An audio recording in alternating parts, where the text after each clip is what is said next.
வாக்கு திருட்டு தமிழ்நாட்டிற்கு புதிய ஆபத்து. எஸ்ஐஆர் வாக்காளர் பட்டியல் சிறப்பு தீவிர திருத்தம் என்ற போர்வையில் தமிழ்நாட்டில் பல போலி வாக்குகளை உருவாக்கவும் பலரின் வாக்குகளை திருடவும் சதித்திட்டம் நடந்து கொண்டிருக்கிறது.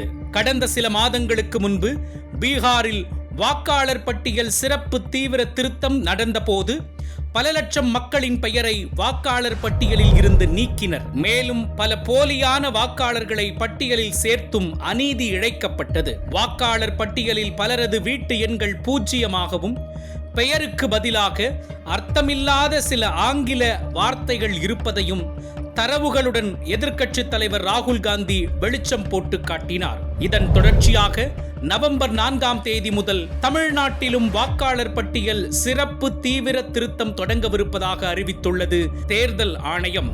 எஸ்ஐஆர் என்ற சதி வலையில் தமிழ்நாடு சிக்காமல் இருக்கவும் வாக்கு திருட்டில் இருந்து தமிழ்நாட்டை காக்கவும் அனைத்து கட்சி கூட்டத்தை நடத்தியுள்ளார் முதலமைச்சர் மு.க.ஸ்டாலின்.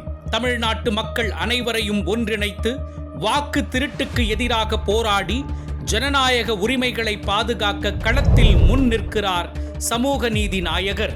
நம் வாக்குகள் திருடப்படாமலும் போலி வாக்காளர்கள் உருவாகாமலும் தடுக்க முதலமைச்சர் மு.க.ஸ்டாலின் அவர்களுடன் கரம் கோர்த்து எஸ்ஐஆருக்கு எதிராக அனைவரும் குரல் கொடுப்போம். தமிழ்நாடு போராடும், தமிழ்நாடு வெல்லும்.